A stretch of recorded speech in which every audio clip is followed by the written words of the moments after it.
blade, USCC. Are we ready? Yes.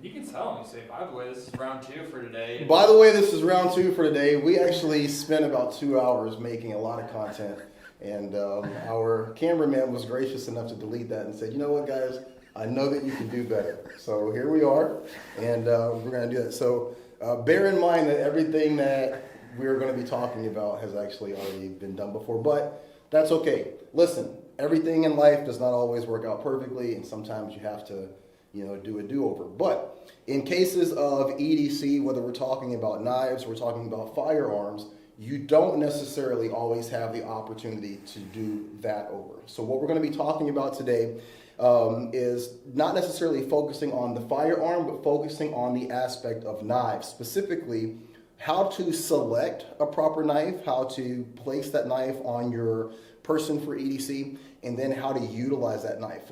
We've got a couple of different options here, from would you call this a dagger? Yes. From a dagger to some of the more popular K-bar and variants, to my personal favorite, the old William Cutting Bill the Butcher shaving knife that I carry for my everyday carry. And we're going to have Vince here, former military, former contractor, former mercenary, and current instructor, kind of go over his thought process around knives, how he selects them, where he places them, and then techniques to utilize them. So today, this is what we're going to be focusing on. And Vince, I will turn it over to you. If you can just kind of go over each individual knife, explain what it is, how it's commonly used, and then the positives and the negatives of each, and then which one you would select for EDC and what we'll be working with today. All right, copy. So something of this nature, of course, as a trainer, fake blade.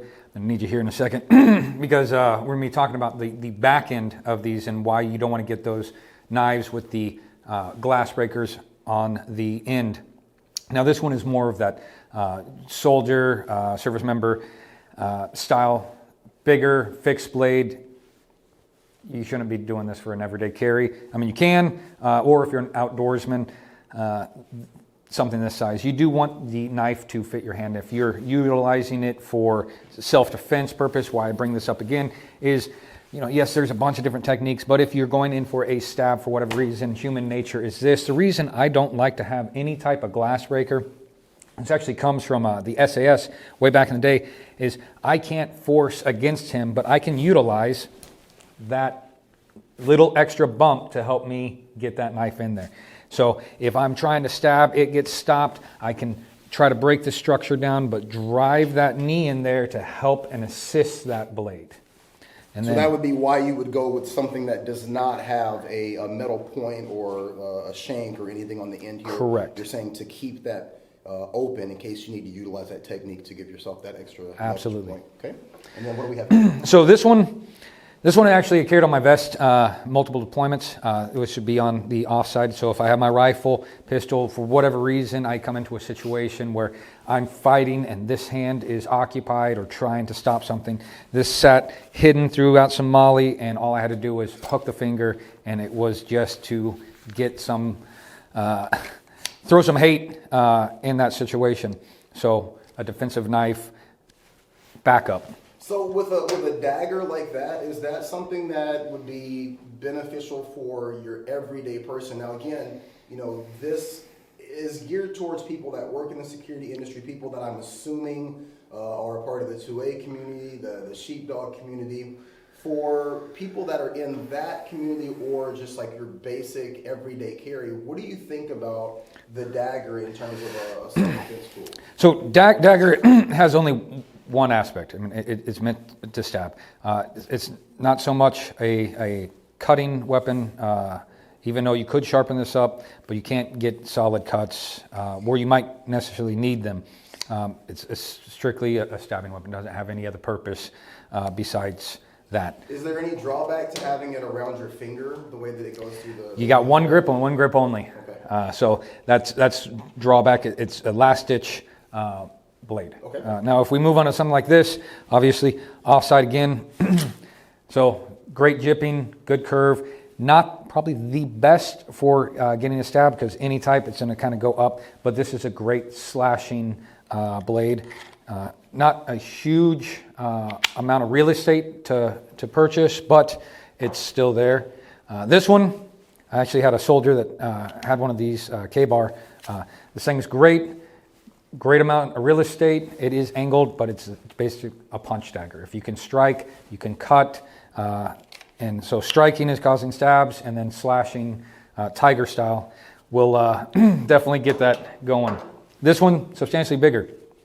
This actually looks like it's set up for scout style, but thick blade, good jipping, great hand placement. And when you say jipping, what does that mean? So in the back of the knife right there, if you're trying to do finite work, you can actually place your thumb there. So if you're whittling, doing any types of cuts, you can get a little bit more purchase on the blade. Up here, your thumb slides around on the jipping, it actually locks into place. Okay, so you can feather sticks, whatever you need to do, and you have purchase.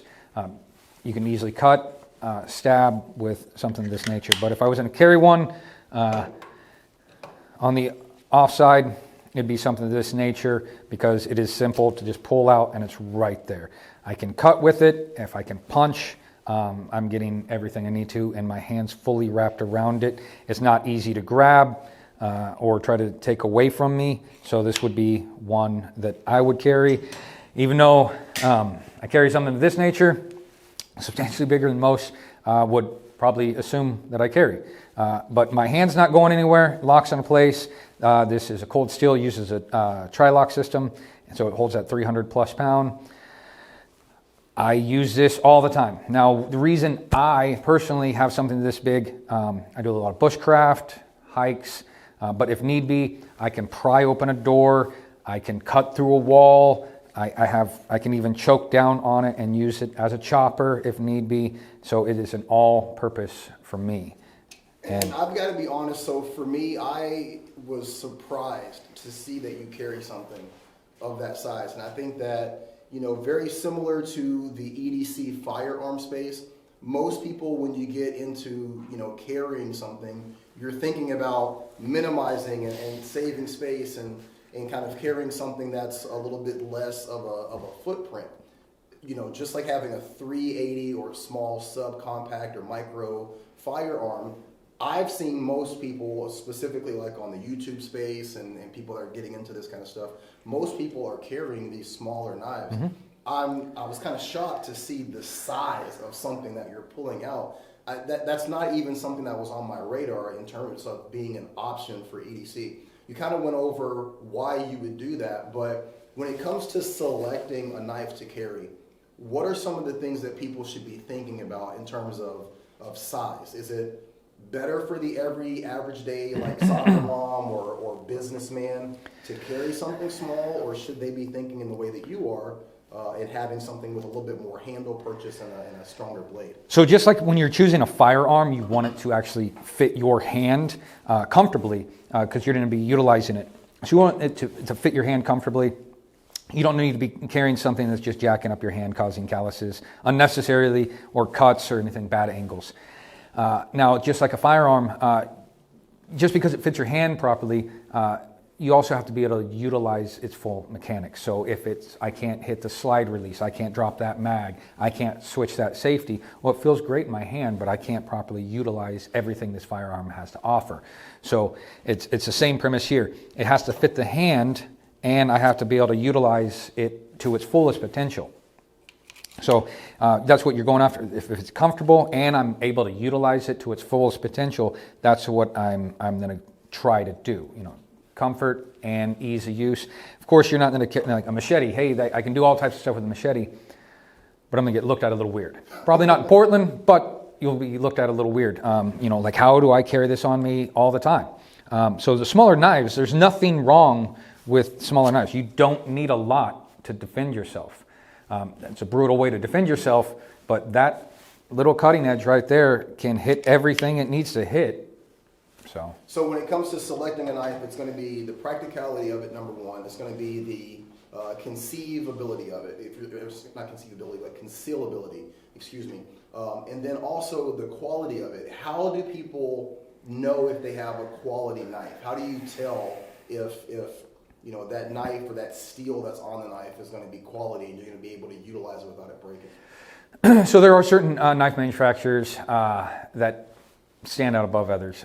You're not going to get the best quality knife if you show up to a Kmart, right? You're not going to get something of that nature.